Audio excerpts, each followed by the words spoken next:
السلام علیکم پاکستان میں ملک اسلام نوان نہایت اہم پیش رفت اور بہت بڑی ڈیولپمنٹس کے ساتھ کل پوری رات کی ڈیولپمنٹس اور کل پورے دن کی ڈیولپمنٹس اور آج آنے والے دن کی ڈیولپمنٹس یہ تمام لے کر آپ کی خدمت میں حاضر ہوں۔ آج جہاں بہت زیادہ اہم ڈیولپمنٹس ہونے جا رہی ہیں، اس سے پہلے کہ ہم آج کی بات کریں مجھے کل کے پس منظر کو دہرانا ہے کہ کل کیا ہوا ہے ڈیٹیل کے اندر۔ کل اصل میں ہوا یہ کہ جو علی بلال کی پوسٹ مارٹم رپورٹ ہے وہ عمران خان صاحب نے اپنی ویڈیو میں اپنے پیغام میں کلیئر کی ہے۔ ڈاکٹر یاسمین راشد وہاں بیٹھی ہوئی تھیں۔ پوسٹ مارٹم رپورٹ کی اگر بات کی جائے تو پوسٹ مارٹم رپورٹ میں علی بلال پر تشدد کی تصدیق ہو گئی ہے۔ بظاہر تو 302 کا مقدمہ عمران خان صاحب کے اوپر ہے اور بظاہر یہ دکھانے کی کوشش کی جا رہی ہے کہ عمران خان اس کے ذمہ دار ہے اور کسی نہ کسی طرح عمران خان نے اس کا قتل کروایا، لیکن اصلیت اور حقیقت یقیناً اس کے برعکس ہے۔ نہ صرف اس کے برعکس ہے بلکہ اس کے عینی شاہدین ہونے کے ساتھ ساتھ اس کے جو وہاں پہ موقع پہ موجود لوگ تھے انہوں نے اس کی گواہی دی، بلکہ اس کے ساتھ ساتھ جو پوسٹ مارٹم کی رپورٹ ہے وہ بھی چیخ کر کہہ رہی ہے کہ علی بلال کی جو موت ہوئی ہے وہ دماغ میں گہری ضرب آنے کی وجہ سے خون زیادہ بہنا ہے اور زیادہ خون بہنے کی وجہ سے ان کا بلڈ پریشر لو ہوا۔ اس کے علاوہ مقتول علی بلال عرف شاہ جی کہ جگر اور لبلبہ میں خون جمع ہونا بھی موت کی وجہ بنا۔ رپورٹ میں دماغ میں خون جمع ہونے سے علی بلال کے بلڈ پریشر انتہائی کم ہو گیا تھا۔ اس کے ساتھ ساتھ جسم کے حساس اعضاء پر بھی تشدد کیا گیا۔ علی بلال کی کھوپڑی کا ایک حصہ بری طرح متاثر تھا۔ اس کے جو امیجز ہیں وہ میں آپ کے ساتھ شیئر کر رہا ہوں پوسٹ مارٹم رپورٹ کے، جو یوزلی میں کرتا نہیں، لیکن یہاں پر یہ مرد ہیں تو ان کی یہ رپورٹ یہاں پر شیئر کرنے کا مقصد قطعاً کسی کی وہ دل آزاری نہیں ہے، بلکہ یہ رپورٹ شیئر کرنے کا مقصد یہ ہے کہ اس وقت جو طاقتور لوگ ہیں وہ خود کو قانون سے جو بالا تر سمجھتے ہیں، لیکن اللہ پاک کی ذات ہے اور اللہ پاک کے کچھ فیصلے ہیں جو آج نہیں تو کل انشاءاللہ آپ کے گرد اس بات کا، اور یہ قتل یقیناً رائے گا نہیں جائے گا۔ قتل تو قتل ہے، وہ چاہے انسان کا ہو یا ناحق کسی جانور کا بھی آپ اگر خون بہائیں تو آپ کو کہیں نہ کہیں اس کی پکڑ ہوگی اور آپ کو اس کا جواب یقیناً دینا پڑے گا۔ باقی فواد چودھری صاحب نے بولا کہ علی شہید کے والد کو کل جنازے کے بعد اغوا کر لیا گیا، اور اس میں کتنی صداقت ہے۔ ظاہری بات ہے فواد چودھری ایک نامور شخص ہے اور ان کی ایک اپنی کریڈیبلٹی ہے، اور یہ ان کے اگر منہ سے ڈائریکٹلی یہ بات آ رہی ہے تو اس کے پیچھے یقیناً حقائق کچھ ضرور ہوں گے۔ ہوا میں بات اتنا بڑا لیڈر ایسے نہیں کرتا۔ باقی مریم بی بی کے بارے میں آپ جانتے ہیں کہ مریم بی بی نے حساس اداروں کے خلاف بات کی، جنرل فیض حمید کے خلاف بات کی، حاضر سروس ججز اور ریٹائرڈ ججز کے خلاف بات کی، اور ان کے خلاف ایک مقدمہ ہوا سکھر کے اندر اور وہاں پر ان کا مقدمہ خارج کر دیا گیا۔ خارج کرنے کی گراؤنڈز یہ تھے کہ جہاں کا یہ وقوع ہے، کیونکہ وقوع سرگودا کا تھا تو وہاں جا کر مقدمہ درج کروائیں، وہاں کی عدالت میں جا کے پیش ہوں اور وہ والی عدالت اس کا فیصلہ کرے۔ یہاں پر ایک بڑی مزے کی چیز سامنے آتی ہے کہ اعظم سواتی کو کوئٹہ میں اٹھا کر لے جایا گیا، شہباز گل کو پتہ نہیں کہاں لے کر جایا گیا، عمران خان صاحب کے خلاف کوئٹہ میں مقدمہ درج کیا گیا۔ تو پوچھنا یہ تھا کہ یہاں پر فیورٹس کے لیے قانون اور نان فیورٹس کے لیے قانون اور، یہ کب تک چلے گا اس ملک پاکستان کے اندر؟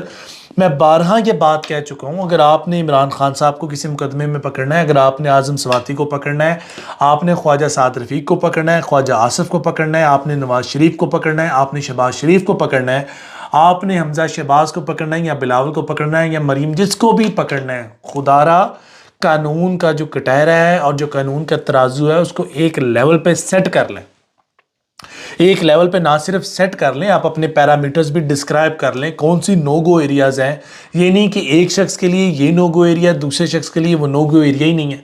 تو پلیز آپ ایسا مت کیجئے اور آپ ایسی حرکتیں بھی یقیناً نہ کیجئے۔ اس سے نہ صرف قانون کا مذاق اڑتا ہے بلکہ نہ صرف اس ملک پاکستان کے اندر ہماری تضحیک ہوتی ہے اور ہماری دل آزاری ہوتی ہے، بلکہ اس ملک پاکستان کے باہر بھی اس ملک پاکستان کے قانون کا مذاق اڑایا جاتا ہے، اور جو ایک محب وطن پاکستانی ہونے کے ناطے ہم پر ناگزیر گزرتا ہے، ہم پر ناگوار گزرتا ہے معذرت کے ساتھ، اور ہم یہ چیزوں کو بالکل افورڈ نہیں کر سکتے۔ اس کے ساتھ ساتھ آپ دیکھیں نا، شہباز گل نے بھی بات کر دی ہے۔ وہ کہتے ہیں کہ میں نے تو فوج کی، اچھا شہباز گل نے کس بات پہ بات کی، پہلے میں وہ آپ کے ساتھ بات کر دوں کہ کوئی بھی فوجی پابند نہیں کہ وہ غیر قانونی احکامات مانے، خواجہ آصف صاحب کہہ رہے ہیں. اور اس بیان کے اندر جو ہمارے بھائی ہیں شہباز گل صاحب، وہ کہتے ہیں کہ میں نے تو فوج کے ادارے کا نام بھی نہیں لیا تھا، پھر بھی مجھ پر غداری اور بغاوت کے پرچے ہوئے، مجھ پر الٹا لٹکا کر تشدد کیا گیا، حساس حصوں پر بجلی کے جھٹکے. یہ بات مجھے سمجھ میں نہیں آتی، حساس حصے اس ملک پاکستان کے شہریوں کے ہی کیوں مجروح ہوتے ہیں جناب والا.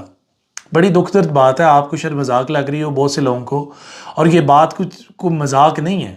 آپ اس ملک پاکستان کے شہریوں کے اوپر ایسے مظالم ڈھاتے ہیں جو فلسطین کے اوپر جو اسرائیل والے ڈھاتے ہیں، جموں کشمیر کے اوپر جو ہندوستان والے ڈھاتے ہیں. تو لیکن میں ہم کیا کہہ سکتے ہیں آپ کو، یا تو آپ ڈکلیئر کر دیں کہ اس ملک پاکستان کے جو شہری ہیں ملک پاکستان کے شہری ہیں ہی نہیں ہیں، تو ہم مان لیں جو ہم پر جو ظلم و ستم کیے جا رہے ہیں وہ ہماری ماں یعنی کہ ریاست نہیں کر رہی بلکہ اسرائیل سے لوگ آ کر رہے ہیں، تو ہمیں بھی حوصلہ ہو جائے. لیکن خیر، وہ کہتے ہیں کہ حساس حصوں پر بجلی کے جھٹکے جبکہ جبڑے کی ہڈی بھی توڑ دی گئی. اب دیکھتے ہیں کہ خواجہ آصف کے خلاف پرچہ ہوتا ہے یا نہیں. اور جنرل فیض امین نے انکار.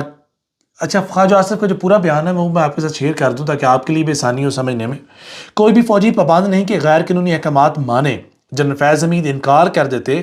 خواجہ آصف نے شہباز گل سے بھی ظاہری بات خطرناک بات کر دی ہے، اور چونکہ یہ بات انہوں نے زیادہ خطرناک کی ہے، لیکن اس کے اوپر کیا ایکشن ہوگا وہ تو آنے والے دن ہی ڈیسائیڈ کریں گے کہ فیورٹس کے ساتھ فیورٹس والا سلوک ہوتا ہے یا کوئی اور ہوتا ہے. باقی دوسری جانب مریم بی بی نے بھی حال ہی دنوں میں ایک بڑی پیاری بات کی ہے، جنرل فیض پہ بات کی ہے، اپنے والدین پہ بات کی ہے.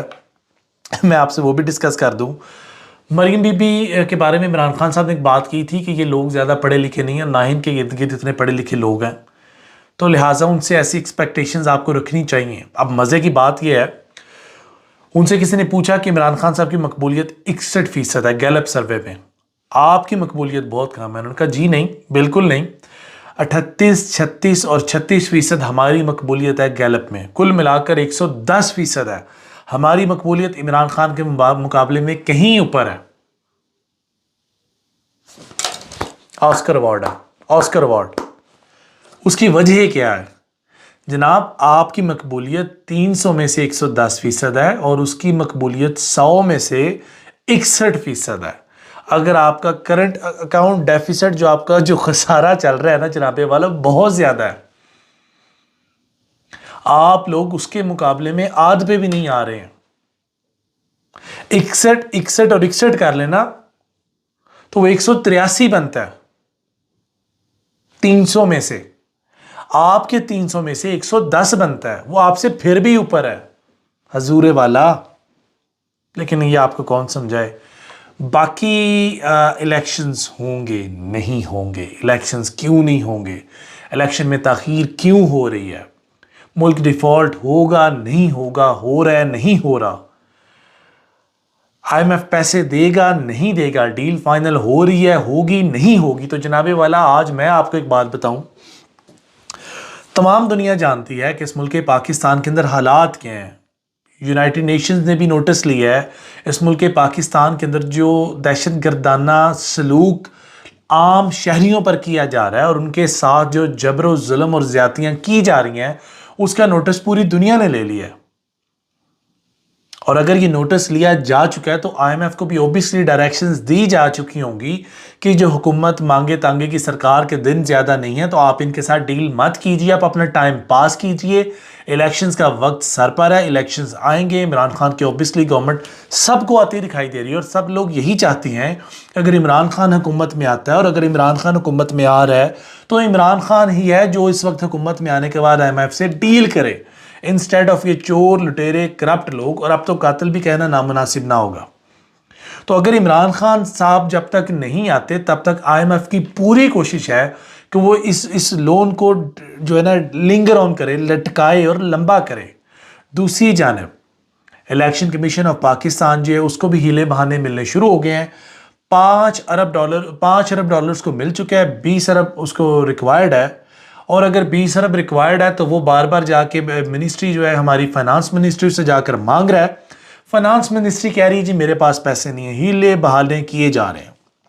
تو اگر ہیلے بہانے کیے جا رہے ہیں تو ہیلے بہانے کرنے کی بڑی وجہ بھی یہ ہے کہ کسی طرح سے IMF کا لون جو ہے وہ شہباز حکومت لے اور اڑائے، کیونکہ آنے والی حکومت ان کو نظر نہیں آ رہی ہے. یہ چاہتے ہیں کہ عمران خان کرائسس میں گزرا رہے، کھپا رہے، پھنسا رہے اور کوئی بھی ایسا پروجیکٹ نہ لے کر آئے جس کے اندر اس کی عوام میں مقبولیت باہر کر سامنے آئے. عمران خان کو ایک ایسی گورنمنٹ دی جائے، ایک ایسا ماحول دیا جائے جس میں وہ بری طرح سے کرپلڈ ہو جائے، لنگڑا رولا ہو جائے اس حکومت کے اندر، نہ وہ کچھ کر سکے، نہ وہ کچھ فیصلے کر سکے، نہ وہ کوئی ترقیاتی پروجیکٹ کر سکے. لوگ اسی طرح سے مرتے رہے. دیکھیں یہ جو لوگ کہہ رہے ہیں نا ہم عوام کے لیے آئے ہیں اور عوام کی نظروں میں ہی ہم جو کرنا چاہتے ہیں اور ہم نے سیاست کو نہیں بچایا. جاوید لطیف صاحب جیسے لوگ وہ کہہ رہے ہیں کہ ہماری نظر میں سیاست نہیں تھی، ہماری نظر میں یہ ملک تھا، ہم نے ملک کو مقدس جانا. تو یہ میں بات آپ کے گوش گزار کرتا چلا جاؤں، اگر ملک آپ کی پریورٹیز میں ہے اور اگر آپ نے ملک کو ہی مقدس جانا تو یقیناً آپ کو پتہ لگ چکا ہوگا کہ ہمیں اپنے آپ کو پیسے نہیں دینے، لیکن اس کے باوجود آپ اس ملک کی جڑوں میں بیٹھ چکے ہیں. اس کے باوجود آپ یہ قومی خزانہ خالی کرنے کے در پہ ہیں. اس کے باوجود آپ ایسے اقدامات اٹھا رہے ہیں جس سے آنے والی حکومت کو آنے والے 10 سالوں میں بھی تقویت نہیں ملے گی. اور حکومت کی بات تو ایک جانب چھوڑ دیجیے آپ، سب سے بڑا مسئلہ یہاں پر جناب والا غریب، غربت اور اس کی مفلسی ہے. سفید پوش لوگ ہیں جو 2 وقت کی روٹی بھی نہیں کھا پا رہے. اس کی بڑی ضلالت، اس کی بڑی پریشانی، اس کا بڑا نزلہ ان لوگوں پر گرے گا جو لوگ سفید پوش ہیں. جناب والا یہ میں کس طرح سے یہ بات آپ کو سمجھاؤں، میری سمجھ سے باہر ہے. یہ میں نہیں سمجھا پا رہا آپ لوگوں کو، اور نہ جانے آپ لوگ یہ کیسے سمجھیں گے کہ اس وقت جو ڈوبتی ہوئی معیشت ہے وہ ہر ایک کے اوپر گر رہی ہے، ہر ایک شہری کے اوپر گر رہی ہے اور ہر ایک شہری سے متاثر ہے. آج وہ لوگ جو اس وقت حکومت کا اعلی کار بنے، کل کو وہ لوگ بھی اس کا لقمہ اجل بنیں گے. یہ میں کیسے آپ کو سمجھاؤں؟ ہمارے جو طاقتور لوگ ہیں اور اس ادارے میں کام کرنے والے لوگ ہیں وہ غریب لوگ ہیں، اور وہ جو غریب لوگ ہیں وہ بھی اس ملک پاکستان میں ان کی بائنگ سیلنگ، ان کا اوڑھنا بچھونا ملک پاکستان ہے. اور اگر ان کا اوڑھنا بچھوڑنا یہ ملک پاکستان ہے تو اس ملک پاکستان کے اندر بڑھتی ہوئی مہنگائی کے وہ بھی لقمہ اجل ہوں گے. یہ میں کیسے آپ کو سمجھاؤں کہ یہ بڑھتی ہوئی مہنگائی صرف پاکستان تحریک انصاف کے لیے نہیں ہے، یہ بڑھتی ہوئی مہنگائی پاکستان مسلم لیگ نون کے لوگوں کے لیے بھی ہے، جمعیت علماء اسلام کے لوگوں کے لیے بھی ہے، جماعت اسلامی کے لوگوں کے لیے بھی ہے، پاکستان پیپلز پارٹی کے لوگوں کے لیے بھی ہے. یہ میں کیسے آپ کو سمجھاؤں کہ یہ بڑھتی ہوئی مہنگائی یہ ہر ایک کو اپنی لپیٹ میں لے لے گی اور اس کے بعد جناب بچے گا کچھ نہیں پیچھے. لوگ ایک دوسرے کے گھروں پر ڈاکے ڈالیں گے جناب والا. ایک عام شہری کا اس ملک پاکستان میں رہنا مشکل ہو جائے گا.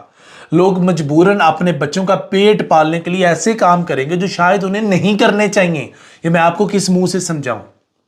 لیکن جب تک آپ کی آنکھوں سے یہ تعصب کی پٹی، یہ تعصب کی اینک اترے گی جناب والا، حضور والا، محترم جناب، محترم عزت مآب، تب تک بہت لیٹ ہو جائے گی.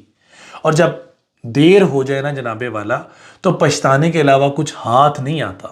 اس سے پہلے کہ آپ اس نہج پر پہنچ جائیں جہاں پر صرف آپ پچھتا سکیں، اس سے پہلے ابھی بھی شاید کچھ وقت بچا ہے کہ ہم اس ڈوبتے ہوئے معاملات کو سنبھال سکتے ہیں، اس ملک پاکستان کی ڈوبتی ہوئی کشتی کو بچا سکتے ہیں.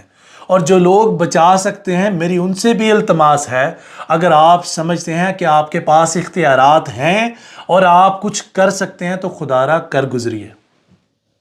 یہ ملک پاکستان آپ کو انشاءاللہ اچھے لفظوں میں یاد رکھے گا. لیکن اگر آپ ایسا نہیں کرتے تو ماضی کا حصہ بننے والے لوگ اور ان کے ساتھ جو عبرتناک سلوک ہو رہا ہے وہ لوگ یقیناً ہمارے لیے زندہ مثال ہے. ابھی کے لیے بس اتنا ہی. فی امان اللہ. خوش رہیں، آباد رہیں، اور جس شخص نے اس ملک پاکستان کا اور اس ملک پاکستان کی نسلوں کا برا چاہا، اللہ ان کی تمام نسلیں غارت ہوں. فی امان اللہ. اللہ حافظ.